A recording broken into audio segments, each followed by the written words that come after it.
Hello दोस्तों, यदि आप हमारे चैनल से नए जुड़े हैं तो हमारे चैनल मोरल कार्टून टीवी को सब्सक्राइब जरूर करें। एक गांव था।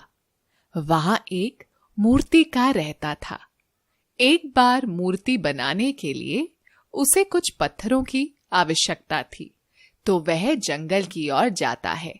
वह जंगल में इधर उधर पत्थर की तलाश करता है, तो उसे एक पत्थर दिखाई देता है जो मूर्ति बनाने के लिए एकदम सही था। वह उस पत्थर को उठा के अपनी गाड़ी में रख लेता है।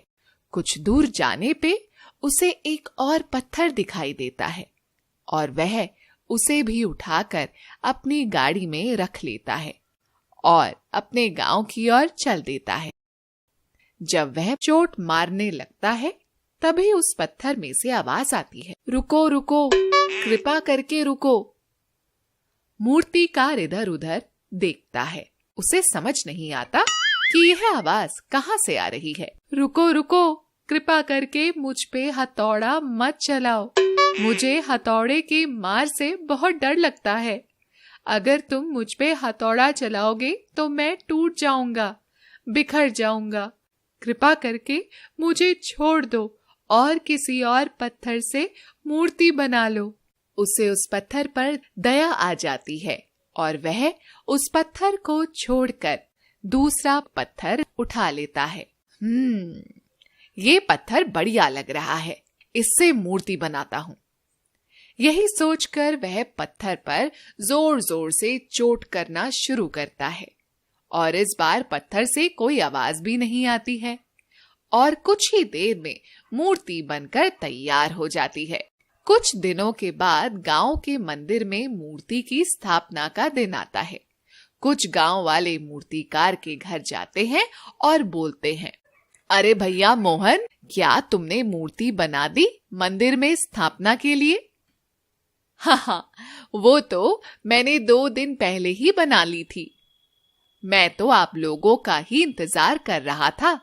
अरे ये तो बहुत अच्छी बात है मोहन, चलो हम सब ये मूर्ति उठाकर उस मंदिर में स्थापना के लिए चलते हैं।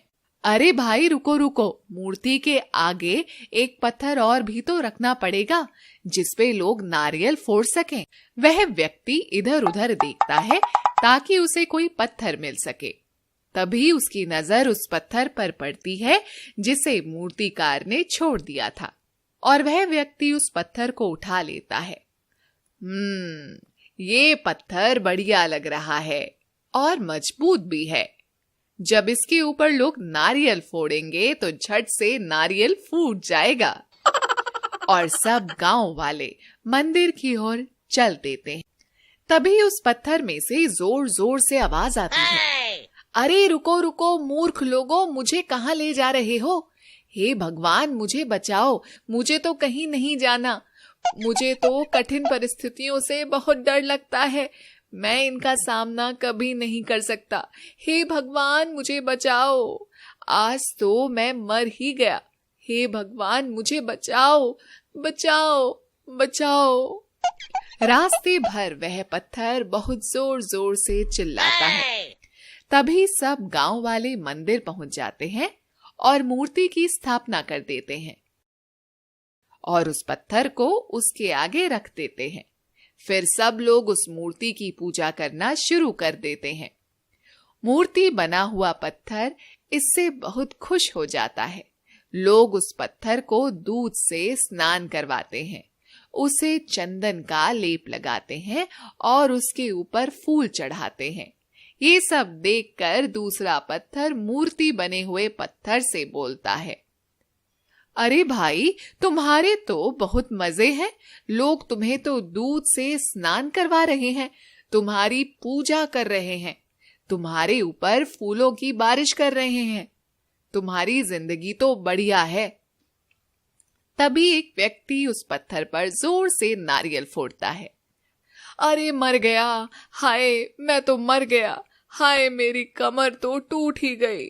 हे भगवान, मुझे बचाओ। अरे मूर्ख व्यक्ति मेरे ऊपर नारियल क्यों फोड़ रहा है? भगवान को नारियल चढ़ाने का इतना ही शौक है तो अपने सर से क्यों नहीं फोड़ लेता तू नारियल? तभी एक और व्यक्ति उस पत्थर पर नारियल फोड़ता है।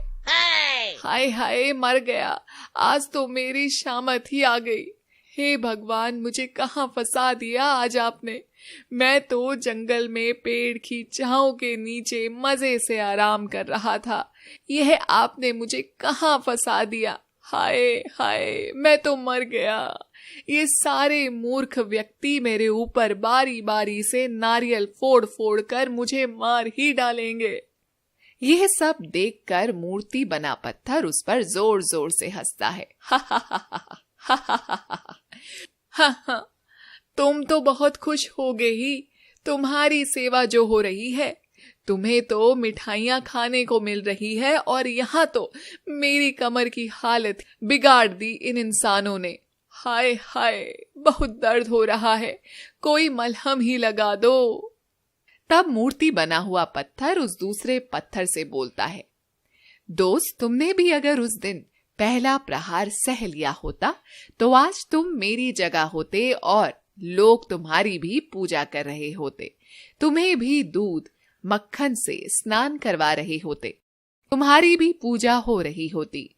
लेकिन तुम उस दिन डर गए, तुमने उस दिन आसान रास्ता चुना और आज तुम्हें कठिनाइयों का सामना करना पड़ रहा है। हम जब भी किसी परिस्थिति से डर के कोई भी आसान रास्ता चुनते हैं तो उस वक्त तो हमें बहुत सुकून और आराम मिलता है, पल भर के लिए खुशी भी मिल जाती है, किंतु आगे की राह और भी ज्यादा कठिन हो जाती है मेरे दोस्त। तब उस पत्थर को अपनी भूल का एहसास होता है और वह मूर्ति बने पत्थर से बोलता है, पत्थर, मुझसे गलती हो गई, मैं समझ चुका हूं। जो लोग मुश्किल परिस्थितियों से नहीं घबराते और उनका सामना करते हैं, लोग उन्हीं को सम्मान देते हैं और उन्हीं की पूजा करते हैं। आपने उस हथौड़े की चोट सही, कठिन परिस्थितियों का सामना किया, इसीलिए लोग आज आपकी पूजा अर्चना कर रहे हैं। आप अवश्य ही ईश्वर हैं भगवान। मैं आपकी शरण में आना चाहता हूँ, मुझे आप अपनी शरण में ले लीजिए। मुझे अपनी गलती का एहसास हो चुका है, मैं अब किसी भी कठिन परिस्थिति से नहीं घबराऊंगा भगवान, मुझे शक्ति दे भगवान। तभी मूर्ति में से आवाज आती है, जो व्यक्ति जिंदगी में मेहनत करता है, सही रास्ते पे चलता है और कठिन परिस्थितियों से नहीं घबराता और दृढ़ता से उसका सामना करता है, मैं हमेशा उसके साथ रहता हूं। तभी एक व्यक्ति उस पत्थर पर जोर से नारियल फोड़ता है। इस बार वह पत्थर अपनी आंखें बंद करके जय श्री राम, जय श्री राम, जय श्री राम बोलता है और नारियल फूट जाता है। जब वहां पत्थर अपनी आंखें खोलता है और देखता है कि नारियल तो फूट गया और इस बार उसे बिल्कुल भी दर्द नहीं हुआ, तो वह भगवान का शुक्रिया अदा करता है और भगवान को वचन देता है, हे भगवान, मैं आगे से कभी भी किसी कठिन परिस्थितियों से नहीं भागूंगा, बस आप हमेशा मेरे साथ रहिएगा। नारियल फूटने की वजह से नारियल का पानी उस पत्थर को भी पीने को मिल जाता है और लोग भगवान को भोग लगाने के बाद मिठाई को भी उस पत्थर पर रख देते हैं, जिससे उस पत्थर को मिठाई खाने को भी मिल जाता है। तब भगवान उसे बोलते हैं, देखा तुमने, आज मुश्किलों का सामना किया तो उसका फल भी तुम्हें मिलने लगा है ना? हाँ भगवान, आप सही बोल रहे हो। मॉरल: कठिन वक्त सबकी जिंदगी में आता है, आज नहीं तो कल जरूर आएगा, लेकिन उस कठिन वक्त का सामना करने के लिए क्या आप तैयार हैं? अपनी जिंदगी का मजा जरूर लीजिए, लेकिन पहले आगे आने वाले कठिन दिनों की तैयारी करने के बाद, क्योंकि जब कठिन वक्त आता है तो फिर आपको मौका नहीं मिलेगा। एक बार सोचिएगा जरूर। अक्सर चुनौतियों से, संघर्षों से हम डरते हैं, लेकिन संघर्ष ही तो हैं जो हमें और अधिक मजबूत करते हैं और जिंदगी की कठिनाइयों से लड़ने की हिम्मत देते हैं और हमें सक्षम बनाते हैं, कुछ भी कर पाने के और कुछ भी कर गुजरने के। इसलिए जिंदगी में कभी भी कोई चुनौती आई तो उसे घबराइए मत, बल्कि हंसकर उसका सामना कीजिए। ये कहानी कहीं ना कहीं अगर आपके दिल को छुए तो प्लीज लाइक जरूर कीजिएगा। Humanity should be our race, love should be our religion. Thanks for watching. Hello दोस्तों, यदि आप हमारे चैनल से नए जुड़े हैं तो हमारे चैनल मोरल कार्टून टीवी को सब्सक्राइब जरूर करें।